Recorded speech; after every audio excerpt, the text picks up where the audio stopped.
بسم الله الرحمن الرحيم. اللهم صل على سيدنا محمد والسلام على برشاد الصوماليين meel kasta joogtaan. gaar ahaan arrintan waxay ku socotaa gobolka Sanaag, gaar ahaan waxay ku socotaa Suldaan Siciid. Suldaan waxa ahayd sultaankii guud baa tahay oo reerkan warsangeliga la yiraahdo, waxaana u tahay inta ku ogol baa u tahay.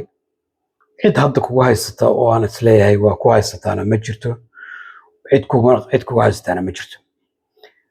waxaan waa maqlayaa, waa jira wararka jira, waan ogahay in loo socdo ilaa 770 ilaa 100 nin inay u socdaan boosaaso u socdaan, oo ninkii dani oo buux aan ugu magac daray la yiraahdo inuu hogaaminayo inaa loo tagay, waa ogahay lagalala hadlaya arrimaha.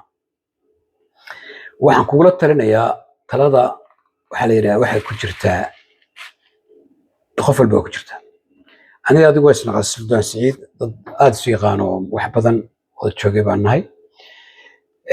waxaan kaaga talinayaa laba arrimood oo keliya inaad ninkaa buux kala soo taliso oo maqiiqanaan miyirka badan qabin. kow, awalan waxa weeye in waddanka gobolka la dhiso, si fiican loo dhiso waye, iyo inaan xabad ka dhicin, ay ka mamnuuc tahay in xabad ku dhacdo.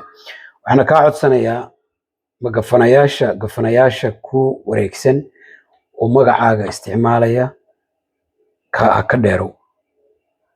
ogowna wax kasta oo mandaqadaa ka dhaca, haddii dagaal ka dhaco iyo haddii dhib ka dhaco, ninka mas-uulka ka oo gaal iyo musbil ah oo adiga waaye. markaa sharaftaadana ilaasho, taytalkaagana ilaasho, shakhsiyadaadana ilaasho, reerkana ilaali. taasoo kula talinayaa alla gaarsiiyo ninkaa. asalaamu calaykum waraxmatullaahi wabarakaatu.